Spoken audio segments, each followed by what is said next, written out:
camera on, as it's great to see our audience. I would now like to hand it back to B. Thank you, Anna. Now, before I hand it over to Noah, today's moderator, I'd like to introduce today's speaker. Today's In Conversation with speaker is Mr. Scott Weber. Now, Mr. Weber attended our very first YFS event back in 2018 and has continued to support the forum throughout the years. He is the president of Interpeace, an international organization for peacebuilding, which supports internally driven peace processes in more than 21 countries. Without further ado, I would now like to hand it over to our moderator for this afternoon, Noah. Thanks, B. I'd just like to welcome our audience and also Mr. Scott Weber again. You know, you're a very busy man, I'm sure. And so we're really thankful that you could take the time to join us today.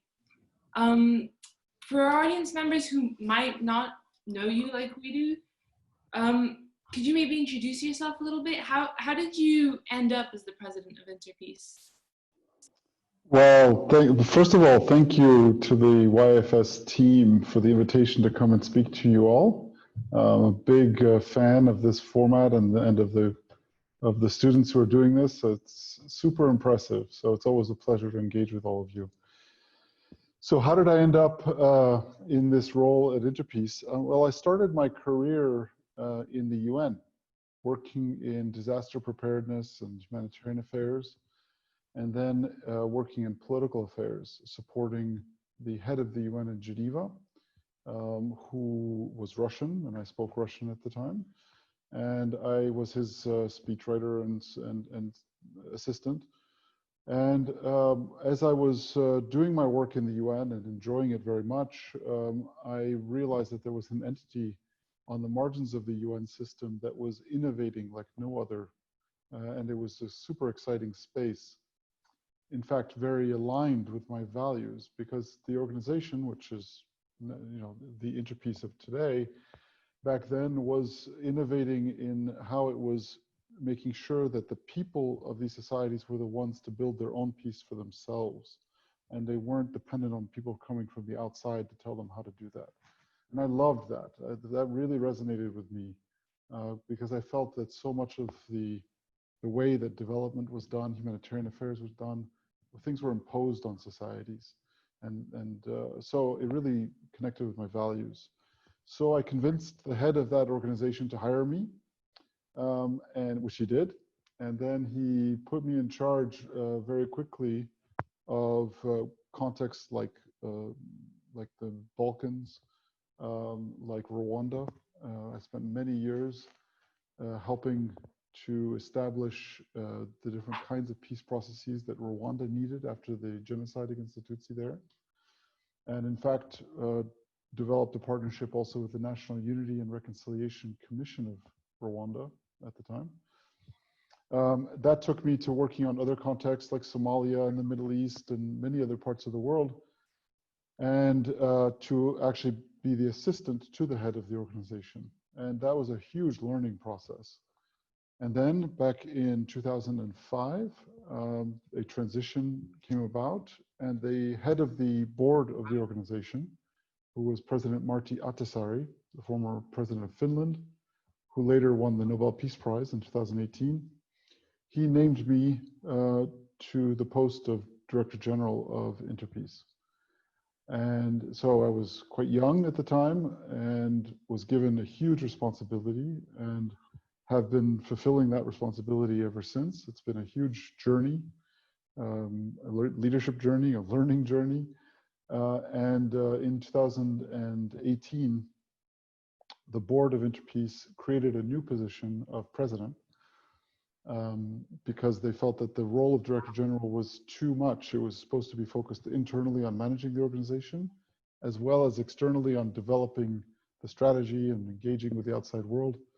That was too much. So they split the role into two and named me president. And we hired a COO, vice president, to handle the internal management. So that's why I'm in the current position that I'm in. That was my journey in a nutshell, but it's been a great ride. So what are you currently working on, or have been working on before the lockdown? Oh, a number of things. One is I'm helping to lead the process of developing the new strategy for Interpeace for the next 5 years. So I've been in lengthy conversations with staff members all around the world to talk through the priorities of what we should do to make the world a more peaceful place. How is the context evolving? How is COVID-19 changing the context around us at the same time?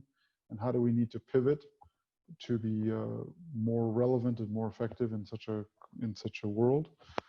I'm also very involved in some of our field work, supporting, for example, in the eastern part of the Democratic Republic of the Congo. We're helping the government there to manage a major peace process. This was the epicenter of the most deadly war since the Second World War back in the late 90s. And the same dynamics have started again. So we're helping the government to actually prevent that escalation process at the moment. So I'm very involved in that. We're launching new peacebuilding work in Ethiopia, and I've been developing a relationship with both the president of Ethiopia and the Minister of Peace of Ethiopia in order to be able to support the government in these tricky times. I'm very involved in our work in Somalia, in Libya. And so from my role as president, I'm now freed up to be able to support the strategies of my colleagues all around the world in these countries. And I see my success as a leader in my ability to actually support the leadership of my colleagues in these various places. The more they're able to take the matters into their own hands and really lead effectively, the more I've succeeded. And sorry, if I could interrupt quickly, we've had a great audience question. What impact has the coronavirus exactly had on your work? Well, a number of things. One, the very obvious is that at least in the initial weeks, we had to make sure that all our staff were safe. So we issued very strict measures based on WHO guidelines for everyone to stay home and to work from there. We supported them with the tools to be able to do their work from their homes, but that was not very easy for many colleagues, especially those with small children or who live in places with food insecurity as a background. So the first responsibility was to secure the safety of our staff. Then the fact is that this crisis is going to be quite influential on our work because we are understanding it as a multidimensional crisis.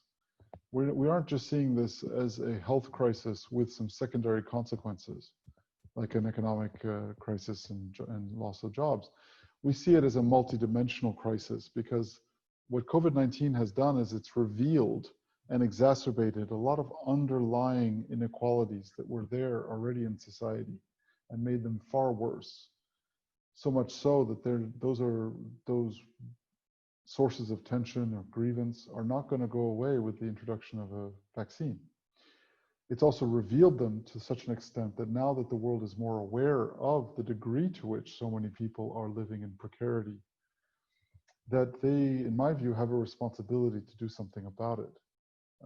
So our work is going to change. It's going to focus a lot on preventing the consequences of a food security crisis, preventing the consequences of an infodemic or viral misinformation and how that's triggering stereotypes and mistrust. It's going to focus a lot on the dimensions of economic development and how we can recreate institutions and systems in which all citizens can trust. So it's going to be quite influential for our work, but it makes our work even more important than ever before. And just like nurses and police are essential personnel in this crisis, so too are peace builders, because imagine you have a major health crisis and then conflict breaks out because physical distancing that people are asked to do is not possible, especially if they have to go out during the day to make a living to be able to eat. It's a matter of survival. So you're going to get a lot of protests around the measures that are triggered by the health crisis. If you have social unrest and conflict that's triggered by that, good luck managing the health crisis. It'll be impossible. So we need peace builders to be out there preventing those different dimensions of tension from getting out of control so that we can actually address the health crisis itself. So we actually have a really good audience question that sort of ties in with the idea of peace building. Could you maybe unpack and describe what the process of peace building looks like in one of the countries that Interpeace is working in? Sure. So peace building, it's important to understand that peace building is not about doing away with conflict. Mm-hmm. Conflict is natural to any society. We have conflicts in Switzerland, we have conflicts in every country. The question is, how equipped is your society to manage conflicts non-violently and in a way that people feel is legitimate? So that's what peace building is really about. It's not about, if you take a medical analogy, it's not about pumping a sick body with medicine. It's about just doing whatever you can to boost the immune system of that society so that when new challenges or pathogens emerge later on, that body is able to handle that effectively. So that's what peace building is about. It's a systemic effort. It's not just a firefighting effort. So in many of the countries where we work, when we have warring parties who have been fighting each other for a long time, what we realize is that very often they're fighting each other for different reasons. That they can't actually agree on why they're fighting in the first place. And so the very first step in helping a country to come back together is to get them to first agree on what the problem is. Because if they can't agree on what the problem is, and you think that the problem is A, and my group thinks the problem is B, then we're going to go in all directions, right? It's a little bit like in the story Alice in Wonderland, the Cheshire Cat, who's famous for saying, if you don't know where you're going, all roads will lead you there. And so the key is for us to help the different parties first understand together what is it that's dividing them. Even if they hate each other, a lot of the peace building work is first getting them to agree on what the problem is. Once they agree what the problem is, then you have a basis to get them to actually start working on a solution together, right?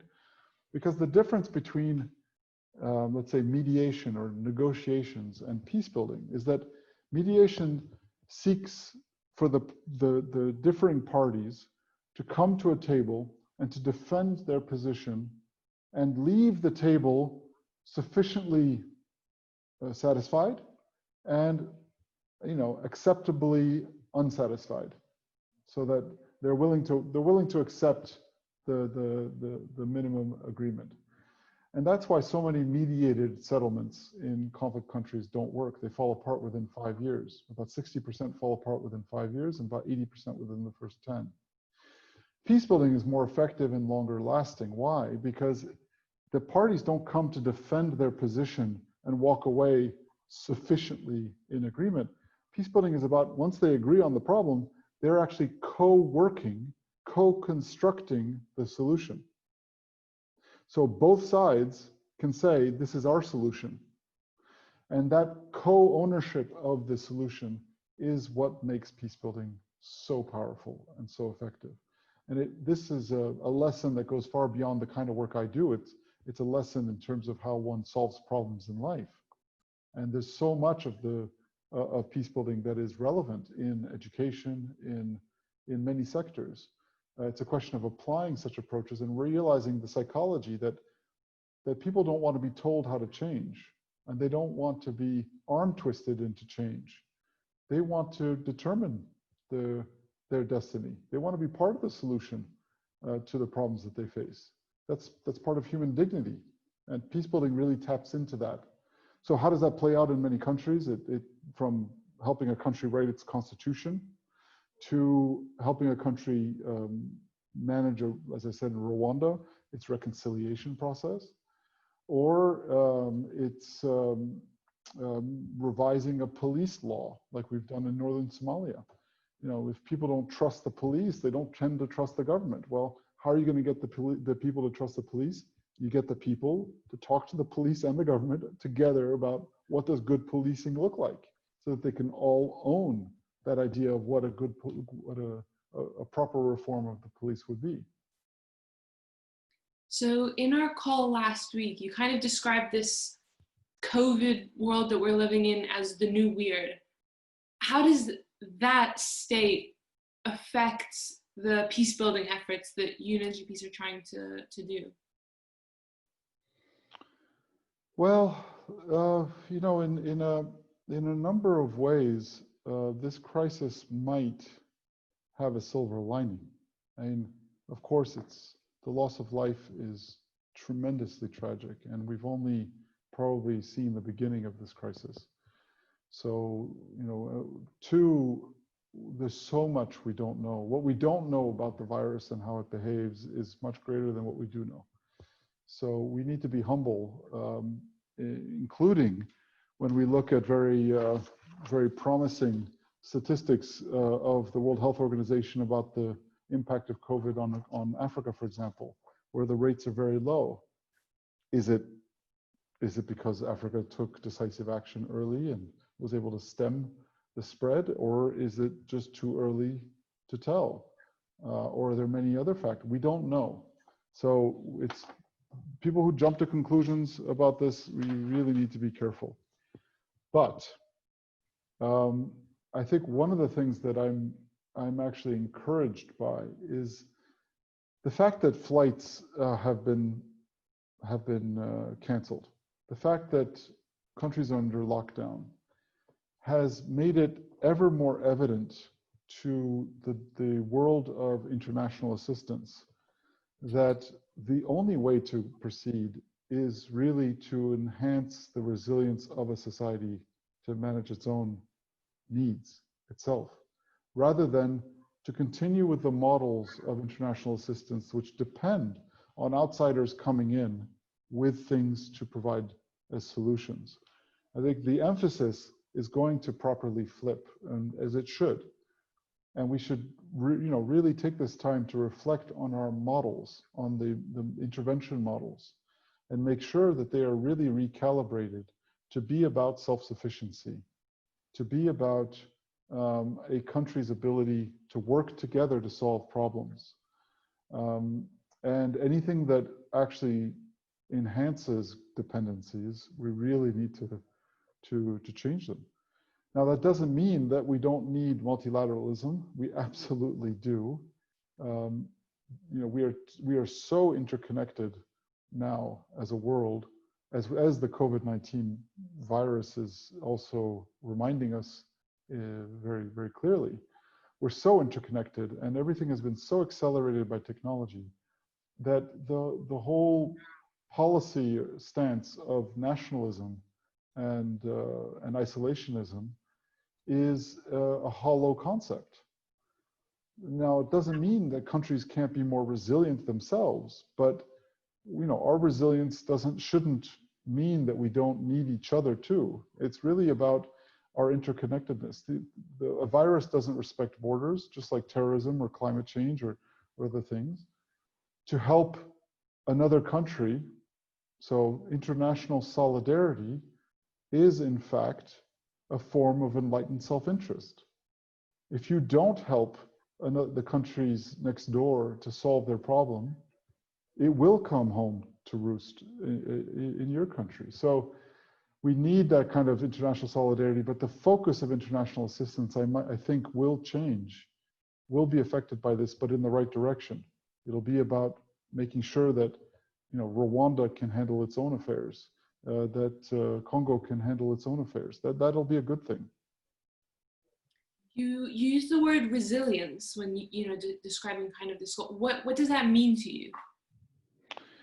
So resilience is an important concept in our work because it's really about the skills, the behaviors, the attitudes, and the resources that people and countries need in order to be able to meet challenges, to handle risks. So you don't have resilience in a vacuum. You have resilience is in function to risks. So degree to which a country is able to handle whatever comes at them is going to be their resilience. Resilience involves various kinds of resilience: individual resilience, community resilience, and institutional resilience. So, for example, a farmer in country X might be in a situation of food precarity because of whatever factors.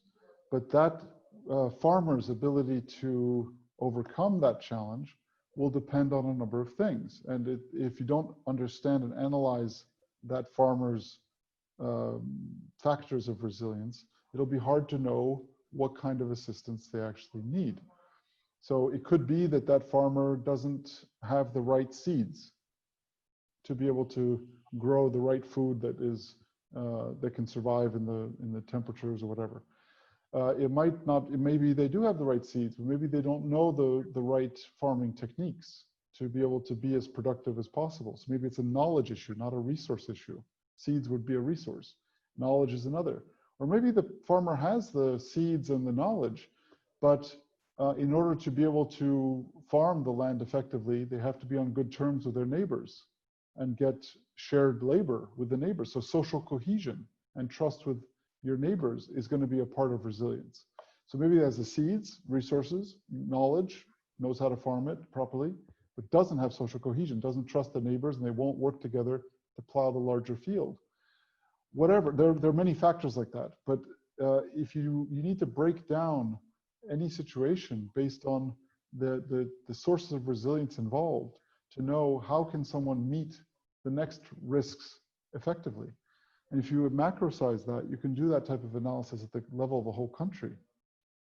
I'll give a little example, is that in 2019, there was a Global Health Security Index report that came out. And do you know which country came out #1 on the Global Health Security Index in the world? And this was based on the idea that they wanted to test, it was like a stress test for countries based on how well they would be able to handle an Ebola outbreak. So not too dissimilar to what we're living with COVID, right? And they analyzed various factors to understand. So which one came out first on the list? I have no idea. Take a guess. I wouldn't even know how to begin thinking of that. Well, it was the United States. Number one. And yet look at how badly the US has responded to this crisis, how it is the epicenter in the world of this COVID-19 crisis. And I would argue that in terms of an analysis of the US's resilience, it was strong in some areas and extremely weak in others. That social cohesion I was telling you about, where the farmer needs to be able to work with his neighbors to be able to plow the fields together, and if he can't, he won't be able to produce enough food. Think of the level of polarization in the US, the level of divisionism. A country that has every resource it could ever need, a country that could easily produce more ventilators than the world would ever need, and yet it was incapable of doing so because of certain factors of resilience were missing. And that assessment was off track because it didn't take into account the ability of institutions to adapt and for polarization or cohesion to be a factor. So resilience is really key. Now, the problem with resilience is that the humanitarian community has used and abused the term resilience over the years to mean grit, to mean the ability to bounce back from a crisis that, oh, my house was knocked over, I'm going to build that house back up exactly where it was. Which is an amazing human spirit of of courage and meeting adversity head on. Yeah. The problem is that that is an acceptable way of thinking of resilience if you're thinking about resilience as something that is happening to you, an external thing. The reason why it doesn't work as well when we talk about conflict is that conflict is not something that happens to a society. It is something within society.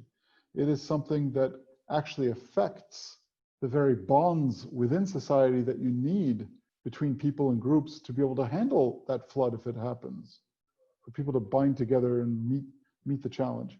It actually affects the internal relationships.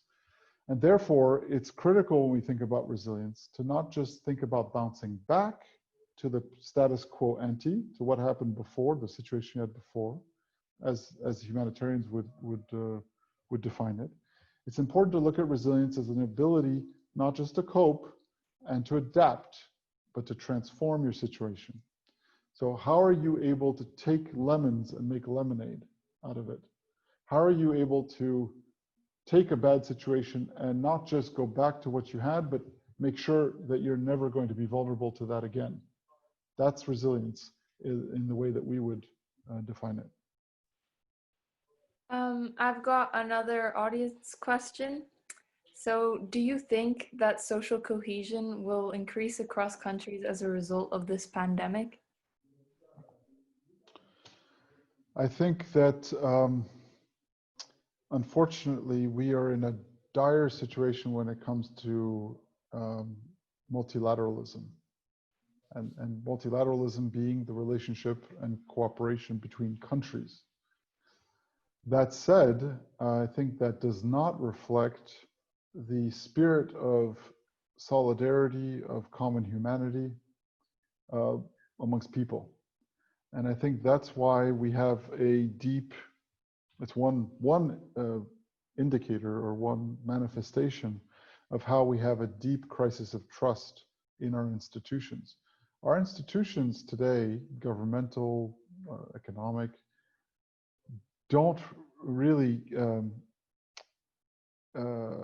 do not reflect the priorities of populations. They don't have representation in their institutions that people feel is reflective of the diversity of their societies.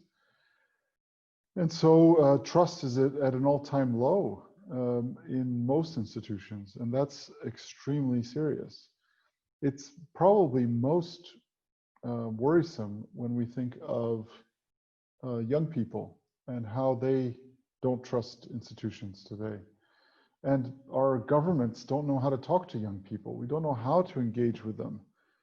There are a number of things that I think we can do in order to improve that, and for public servants, public service to be an attractive option for young people to enter government, for example, to take part in decision making, to help change the conversation of what the priorities are. And that would start with actually putting a lot of these conversations about what the priorities should be onto digital platforms. Very often they aren't. And there are some great examples of that. But I think that's an absolutely essential starting point. Two, we need to use less jargon in our policies. We're losing people.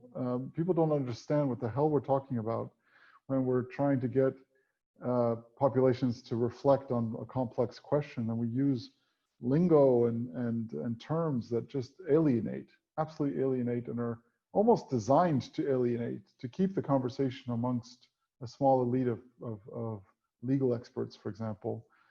But we need to hire also, I think, and this is part of the solution. We need to take the step of hiring more young people into government at a younger age. I think we will be positively surprised by the effect that it has. And we've seen that in a number of governments. Look at Finland right now, which has such a young government, and how they are just absolutely surprising everybody positively. We've had some great advisors in the French government and elsewhere that have really proven just how young people are transforming the way that governments even think about their role and engage. We also need to rethink like public service careers. Public service careers are still based on the idea that you go into the system and then you work your way up a ladder step by step by step by step by step. And young people aren't interested in that. They're interested in a diversity of experiences. And you know, I see that when I hire people, those that have followed a straight line their whole career, their whole academic career, are much less worldly, are much less kind of impressive in terms of their ability to be resilient, to adapt, to transform, to handle whatever comes at them. I much prefer a young person who's coming through our recruitment system who's done a number of different things, and because the most interesting questions to ask them about why they chose to pivot, why they chose to make a change in their direction. And I'm seeing that is that young people don't see their career as staying with one organization and sticking with it for an extended period of time. They want diversity, they want to be able to move, but our governmental services aren't sufficiently attuned to that, aren't enhancing that. So these are just a couple examples of things that I think we can do to improve the trustworthiness of governments to young people, get more young people involved in government and have that representation actually inspire others to get involved. And it's a virtuous circle. But I'm most worried about that. I'm most worried about the gap of trust between governments and young people today, because it's really not reflecting the needs of populations and especially young people. So speaking of young people, you know, thinking about education, what do you think, how do you see the role of education as, you know, building this resilience and building this trust in young people? Well, yeah, I mean, you said that when we talked last time, we said that that's the new weird and not the new normal. Yes, and that means that uncertainty is here to stay, yeah? And if uncertainty is here to stay, then what is more important? Being able to recite Proust, you know, with your eyes closed, or is it your ability to adapt to situations, to figure out how to get others to join you in an endeavor, how to resolve differences between people, or etc. I mean, languages, so that you can reduce the space of between cultures. What is more important? And I would say the latter. Not to simplify more traditional institutions as learning Proust by heart, but having done the French system myself, I can tell you that it wasn't attuned to trying to build my character, to build my values set. It was there to test my limits of rote learning, there was a heavy dose of rigorous thinking and structured logic, that's for sure. But it wasn't building a lot of the qualities. It wasn't focused on building the qualities that we need in good global citizens, which are empathy, which are multi-stakeholder problem solving, which are empathic listening, which are your ability to regulate your emotions. All those kinds of soft skills are not taught in a deliberate way. So of course we need to learn math. Of course we need to learn history. I'm a big student of history, or I'm a student of history, an enthusiastic one. Geography is critical. Of course, those technical areas are critical, but it's the in-between that we also need to focus on with as much attention, and be able to have young people emerge from education better able to help us solve problems in this complex world. And none of them can be solved alone. I think I've shared with you in the past that one of the things that irks me when I visit different cities is I see all around these cities, statues to amazing individuals. And that's a sign of kind of what we value, is these heroes. None of them did those achievements alone. None of them. Yet we rarely have a statue to a committee, right? So the way that we honor real change, the way that we honor heroes is always to try to separate them out from people, rather than to honor and to recognize the heroics of collaboration, the heroics of the ability, because that's how change actually happens. So it's really about recalibrating our value system in education, making it more relevant to what young people need to be able to be community citizens, national citizens, and international, global citizens. So I'm a big believer in that. That's why I volunteer as much as I do in supporting education and teachers. I'm on the panel that helps to select the Global Teacher Prize every year, and I really believe in it. I think education is going to be the biggest change process for us in a positive sense going forward. It brings us back to the question of the infodemic, or the viral misinformation that is making our lives hell at the moment, which has two components. It has just a flood of information, kind of a deluge of information that you don't know what's what anymore, and filtering through that requires not better algorithms, but better brains to be able to weed out the nonsense and look for the good stuff, and to be able to challenge what you hear, challenge what you see. That's not going to come from an external source. It has to come from you. So, and again, education is going to be key to that. If I could interrupt again, I have another question that ties in with what you just said. Do you think that in the future, education will become even more crucial to building peace? Absolutely. I'm convinced of it, for all the reasons that I said. And you know, with growing populations in many countries, take Nigeria as an example, that has nearly 200 million people already, and they're set to be to grow, I think it's by at least 50% by 2050. I mean, we have a desperate need to understand how our societies are going to be able to work effectively, how citizens are going to be able to play a role and contribute to peace and to lifting everybody up. So I'm a huge believer in education as a key contributor to a more peaceful society. But again, it comes down to what are we teaching? What's the objective of that education? And then so many people are currently out of school, not just because of COVID, but because of conflicts. Tens of millions of young people across the Middle East are out of school because of conflict, according to UNICEF. And yet they're learning on the streets, they're learning from war. War is a teacher as well.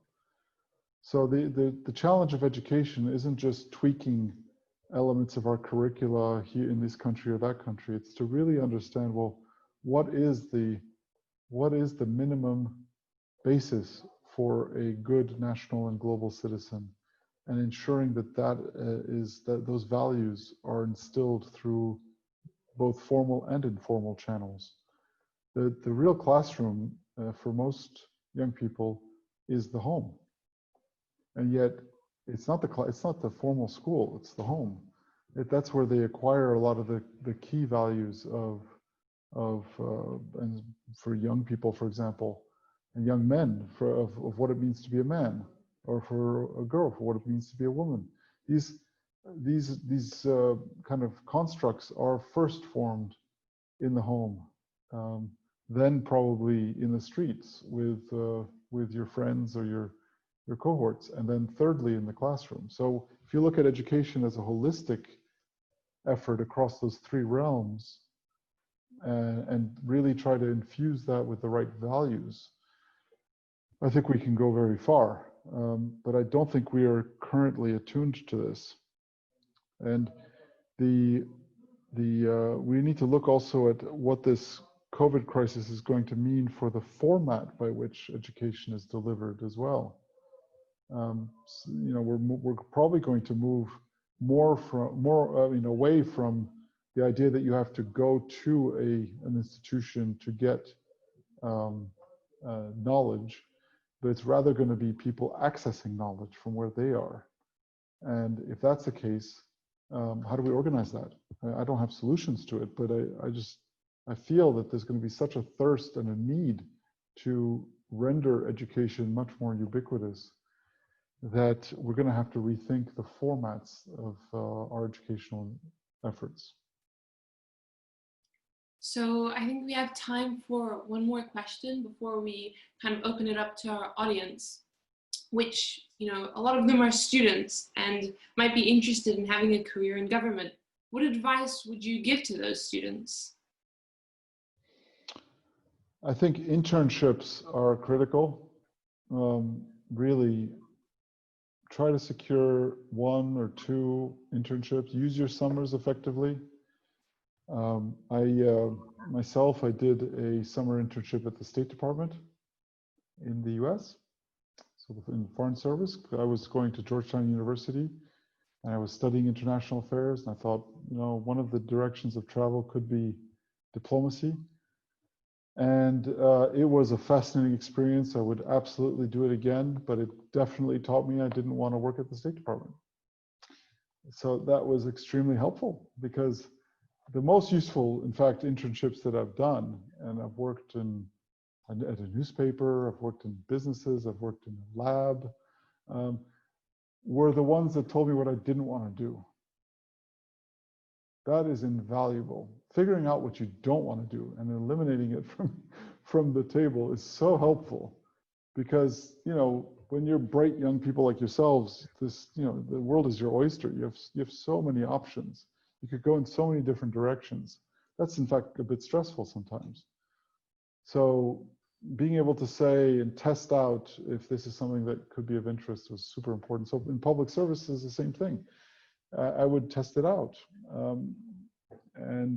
But if you can't get an internship, or if an internship isn't your cup of tea, I think public service isn't just working in the government. Public service is about serving the public. And there are many ways that you can serve the public. You can work for a cause, for an NGO in your area, and do what you can, invest your time and effort in advancing a cause that will help other people. That's ultimately what I think it motivates me so much in this work, is the idea that we're on this planet a short amount of time. So how can I do as much as I can in the time that I'm here to improve the lives of as many people as possible? That's essentially what wakes me up, gets me going in the morning. How am I going to do as much as I can today to make the world a better place for as many people as possible?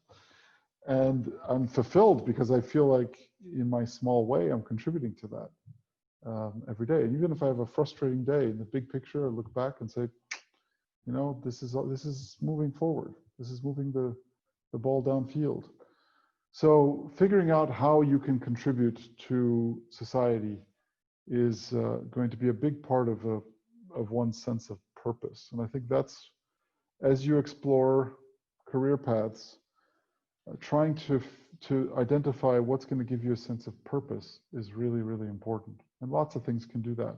But generally speaking, a real sense of purpose comes from helping others. Not about helping yourself. That doesn't give you purpose. It might give you money. It might give you satisfaction that you're, you know, doing whatever job it is, that it's making progress in some way. But the sense of purpose comes from feeling that you're making the lives of others better by the way that you're behaving, the way that you're spending your time.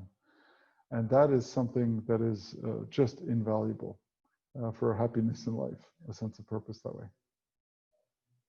Thanks. I mean, I don't know much, but that sounds like pretty good advice.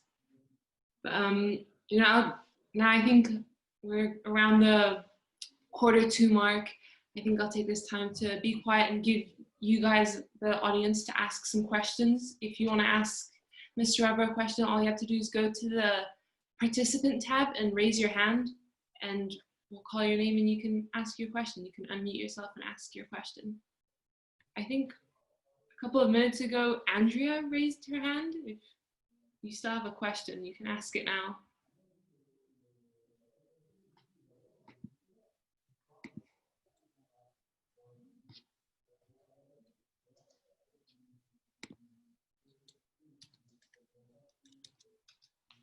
All right, I guess maybe she's gone now. But I mean, we have I have a question, so I don't mind, you know, opening it up. In our call last week, we talked about like well, we didn't really discuss it, but we kind of touched upon how minorities are going to be affected and how that might have an effect on peace in certain countries. Like, for example, you talked about how, well, no, sorry, my question is, how do you think minorities will be affected, and how will that affect in turn peace in certain countries? Well, I think there's a lot of scapegoating going on, right? You mean about the COVID crisis, right? Specifically? Yeah. There's a lot of scapegoating going on right now that is extremely dangerous. So when I talked about what the WHO calls the infodemic, right, which is accompanying the pandemic, the infodemic has two aspects to it.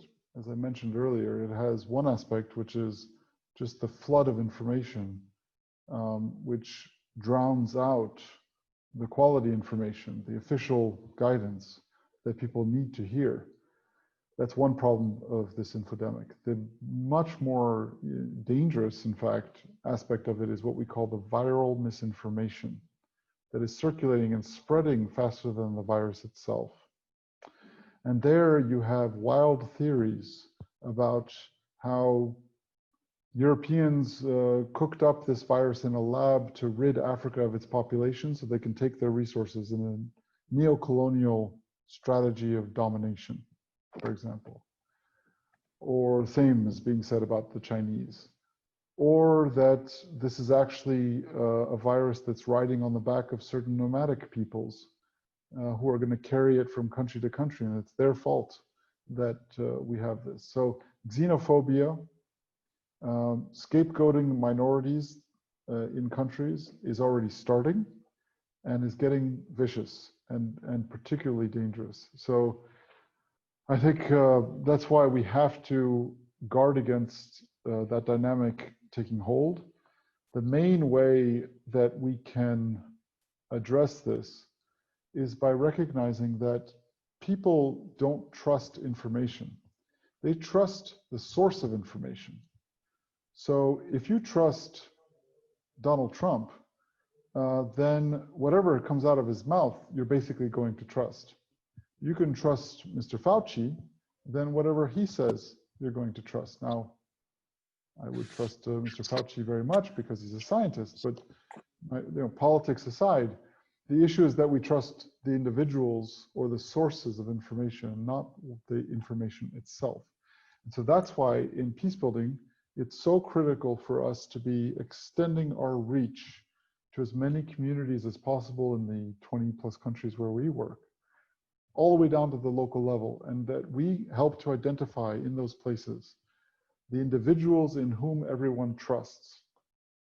And we recruit them essentially as volunteer ambassadors, peace ambassadors, in order to be the trusted relay of the real information and the science to communities.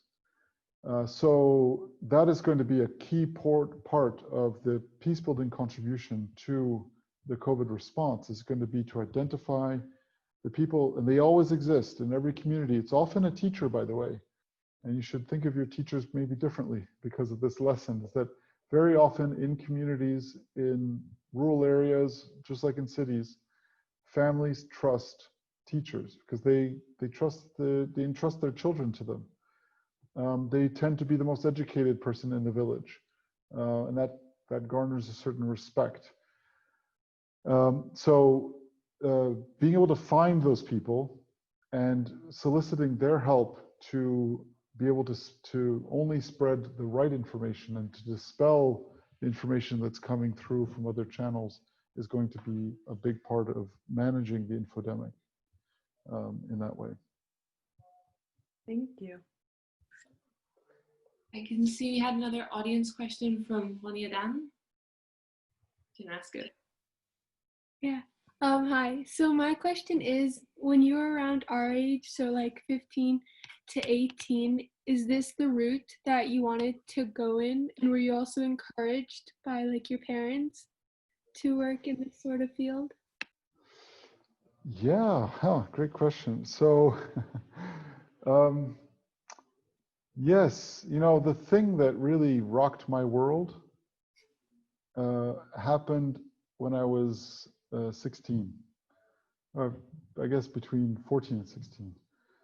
And that was and now you'll know how old I am if I tell you this. It was the collapse of the Soviet Union. First, the fall of the Iron Curtain, so the end of the Cold War and the collapse of the Soviet Union in '91. That shook me up because I had just started to become aware of how the world was more or less organized. I had a adolescent idea of what that meant in terms of what my country's role in the world would be, how the world worked, basically. And with that collapse came a lot of curiosity to try to understand better, well, what was that society, that we knew so little about? That's what pushed me to think about international affairs, to try to understand how the world would reshape itself. And so it really sparked that interest in me, and I read more and more, read everything I could get my hands on about the Soviet Union, about the Cold War, about spy networks, and as a big fan of, I still am a big fan of John Le Carré, and really threw myself into that. That led me to want to study international affairs, to apply to Georgetown University, which was one of the better schools in that area, and to study international affairs and then economics and Russian, which I took in college. I studied intensive Russian for hours and hours a day, every day, for 4 years.